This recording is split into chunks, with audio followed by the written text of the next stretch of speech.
Welcome back GS math English coaching. आज की video में ट्रांसलेशन करने के लिए बताया जाएगा कि ट्रांसलेशन इंग्लिश में कैसे बनाया जाता है। तो उसका सबसे पहले आपको इंट्रोडक्शन पता होना चाहिए और डिफिनेशन पता होना चाहिए, उसका रूल पता होना चाहिए, तभी आप अच्छे से ट्रांसलेशन बना सकते हैं इंग्लिश में। तो यहाँ पे है डिफिनेशन ऑफ ट्रांसलेशन। उसका डिफिनेशन ऑफ ट्रांसलेशन हो गया किसी एक भाषा को ठीक ठीक उसके भाव के अनुसार दूसरी भाषा में परिवर्तित करने की क्रिया को ट्रांसलेशन कहते हैं। रूल नंबर 1 में देखिए आप, किसी वाक्य में कर्ता पहले, इसके बाद कर्म और तब क्रिया का प्रयोग होता है। जैसे हिंदी भाषा में अब जैसे हो गया यहाँ पे, हम आम खाते हैं। हम आम खाते हैं, तो यहाँ क्या हो गया कि हिंदी भाषा में अब देखिए यहाँ पे जैसे हो गया हम, आप यहाँ लिखे हम आम खाते हैं। ठीक है, अब हम क्या है, सब्जेक्ट है।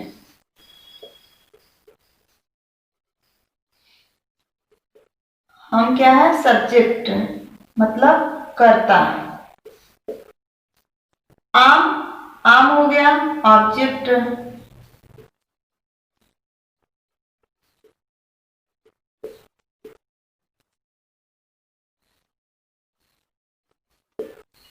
ऑब्जेक्ट मतलब कर्म।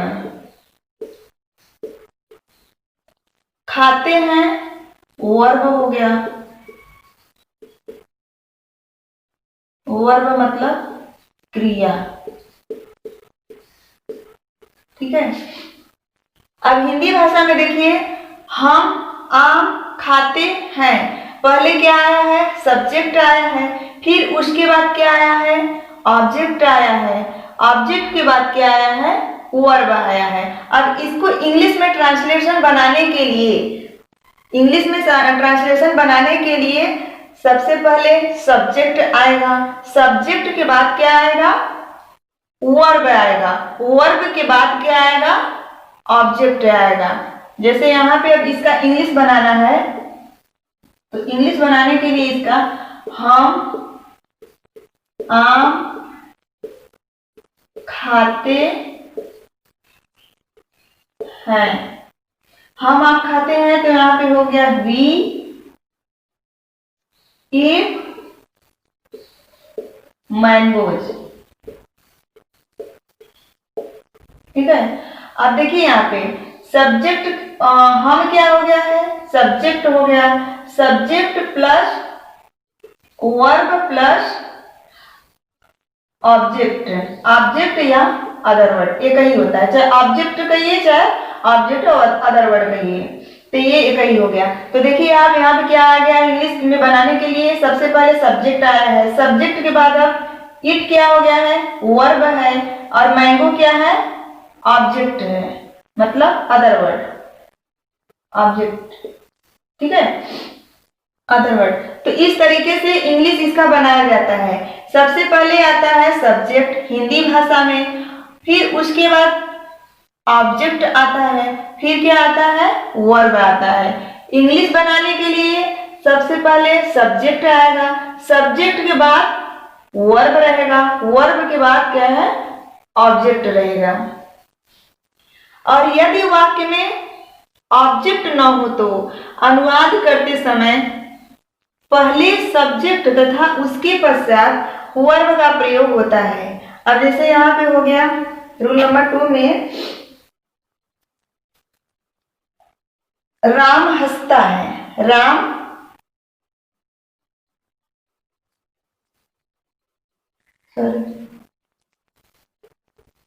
राम हंसता है, राम हंसता है। अब राम हंसता है तो क्या हुआ यहाँ पे, यहाँ हो गया ये सब्जेक्ट है, राम क्या है, सब्जेक्ट है, हंसता है, हंसता है क्या हो गया यहाँ पे, वर्ब हो गया है। और जो ऑब्जेक्ट है, जैसे यहाँ पे लिखते हैं राम हंसता है।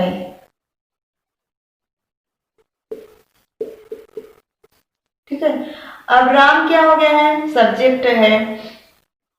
हंसता है वर्ब हो गया, और ऑब्जेक्ट क्या हुआ यहाँ पे,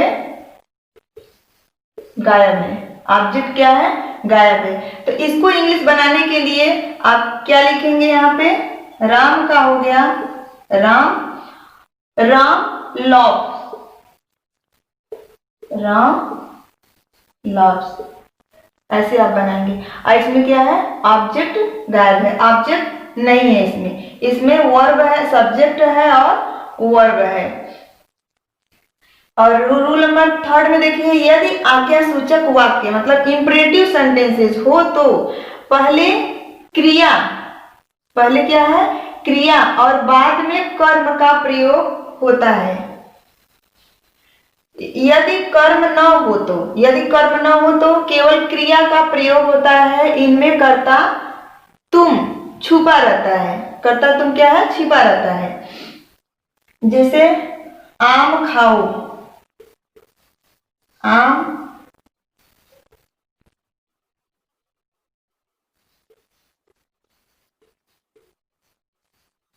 आम खाओ, बैठ जाओ,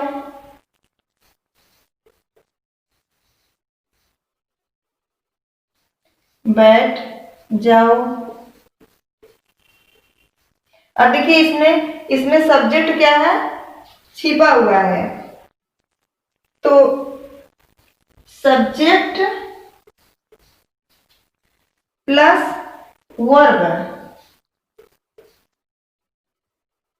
प्लस अदर वर्ड, ये होता है इसका मेन जो रहता है बनाने के लिए ट्रांसलेट। अब इसमें देखिए सब्जेक्ट क्या है, छुपा हुआ है, सब्जेक्ट छिपा हुआ है, और वर्ब इसमें है, वर्ब है और ऑब्जेक्ट है।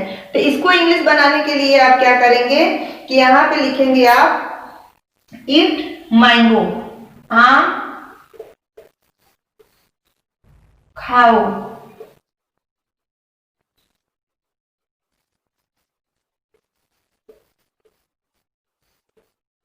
खाओ। अब यहाँ पे रहेगा ईट मैंगो, ठीक है, कैपिटल लिख दीजिए यहाँ पे, ईट मैंगो। अब बैठ जाओ, बैठ जाओ तो क्या हो गया यहाँ पर,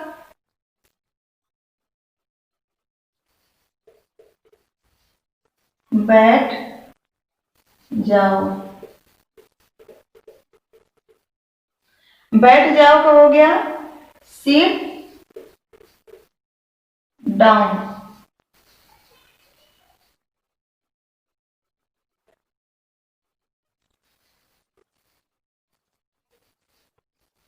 सिट डाउन।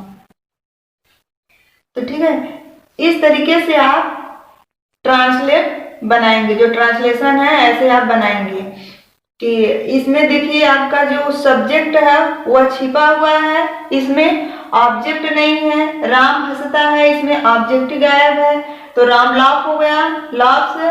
और इसमें क्या है, इसमें सब्जेक्ट ऑब्जेक्ट वर्ब तीनों है। तो आप इस तरीके से ट्रांसलेट बनाएंगे।